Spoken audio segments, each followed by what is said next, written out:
Damnanya foni sente manye. Gouvernement kabara anyali bekelea.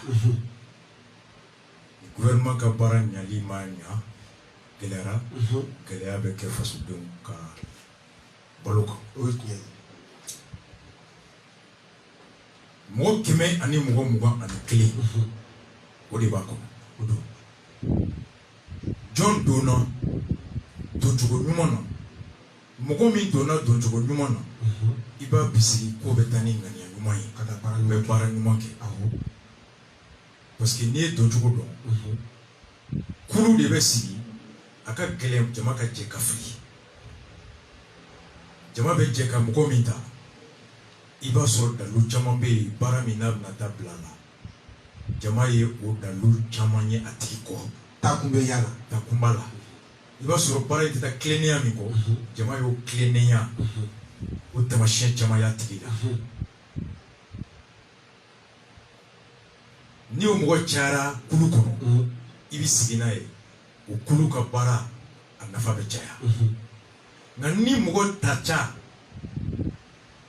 Mugo mi kani mugo tata akono o make jeleyaka iki sigina ko o jama famba uluka bara tena ke jeleya yi be ke nogoy no kera bara kuloyi o kulon korolo de be se faso de be kelen na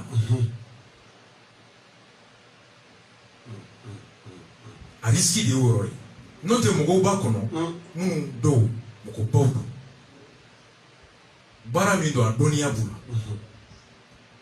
bara in be klenia minini uka tablo korole be mo jigisi klenia la misali juju na makasi alu badra na makasi c'est un magistrat où est tout là ni kuka magistrat baf trop fort salia doni sera fait ta machine ni kuka magistrat fort klenia sera fait ta machine. Wa yɛrɛ baraka ɲɔgɔn ne alu bana la kasi malien minnu fana ka kiri bɛ taa tribunalu la minnu ka kiri de la ka tɛmɛ a ka fan fɛ justiciable u caman n'i y'u ɲininka u b'a f'i ye a bɛ sariya don a tilennen. C'est un nom de probité, d'intégrité, de compétences reconnues. N'o bɛ yɔrɔ min na n'i danna ale kelen ma yakili bɛ sigi ko ko ɲuman bɛ bɔ o kɔnɔ. Nakera nyafo dobala ko Salif Keita ntado dongli dala Salif Keita doa balontana Salif Keita doa Salif Keita wore doa je ne sais pas nakera balontana Salif Keita yi mugobse ki jigisi aka domaine kono aye club mi créer Mali kono CSK o kera sababu ye ka Mali balontan ka yelema ka ta sanfɛ ka professionnaliser. Masalifu tokome yurugu la mala. Yafa. Ibse ki jigisi ko mamindo akalani mamindo ballon tetan sariya ko ballon tan kulu te mara sariya ko abe sariya nyuman do o de ato ay club nyuman so no kera CSK sur bleu ni dilaw be bonay ni dongli dala Salif Keita do dongli da hukumu kono mamindo hali na dana munun be farko fe nyana je hukumu kono geleya min be bi matise ko fo Salif abadu fere min be se ka Mali se ko donko mo la yele Salif bo don abudu aya nyogona jamana jamana ulu ta yele na chogomi abo chogo do abse ko nyogona fana appliquer ko benanga contexte ayala ni dongi dala Salif Keita de do ne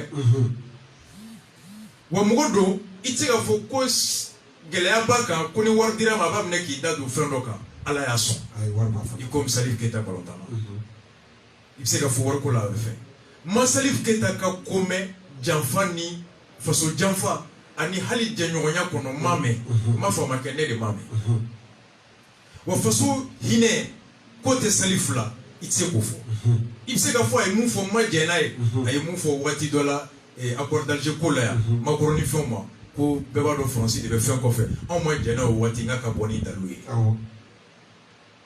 mais ani ko Mali mandaye ango ambe ngania ana kechuko ko nyona il adore ce pays Il se soucie de ce pays. Oui. Il est attaché à l'honneur, à la dignité. Oui. Horonya ni balmaya kuna bune domi a boraka. La dilikan fo akoroke. Nkro. Abla. Wati de bebla kumana. Ayo fo ni alfa ibekaye. Donc ni Salif Keita be balonta donc là nodo il sait qu'il dit. Ramsès Silis Mauro Mumba kono ni Ramsès Dedo. Donc comme Kaya a publié, j'ai pas vu combien de Facebook tanté pour ce débat. Mon Ramsès Dedo. Tata pom bana depuis a été clé. Fanga e dien ko beta fuku ko album censuré. Nous tuions artistes alimentaires oui. Ou tumbe je ka morceau do buka album kono ka war mine kushi. Sponsor kera ya no. Tata pom jera ou ko. Parce que bonitara ou ko keneka donc il suku do be ou da mo me dankari faso marabagaula. Dixon Ramsès Jodama. Ils me l'ont dit et Anya conféré avec les Abbas Massebou, ou Soudjadji. Donc, nous avons depuis longtemps, où est-ce qu'on quand j'ai ni intimidation, ni parapara, ni fait de corps, quand toi en clignant corps, c'est pas aujourd'hui qu'ils vont changer. Artiste milieu qu'on a qu'il Ramsès Bado. Ayalala wa abeyalala. Yoromiye to bonogola kudla yele. Nambe yi drabi ulabi. Na frako ka kuma ka Ramsès be se ka proposition ke assemblée ngono mo me se ka wolola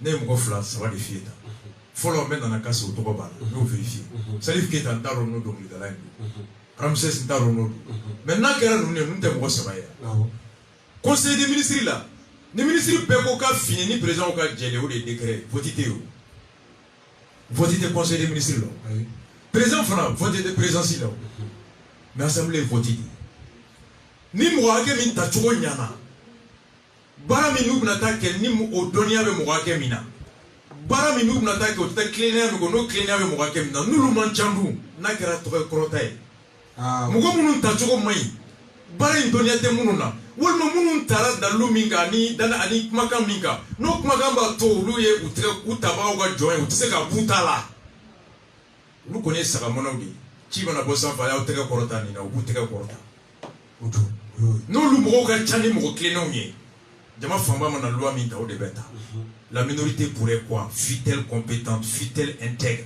fut-elle courageux fut-elle dévouée il sait comme oui c'est pourquoi la présence de quelques personnes compétentes intègres n'est pas seul gage d'assurance de l'intégrité de la compétence et de l'engagement de cette assemblée là.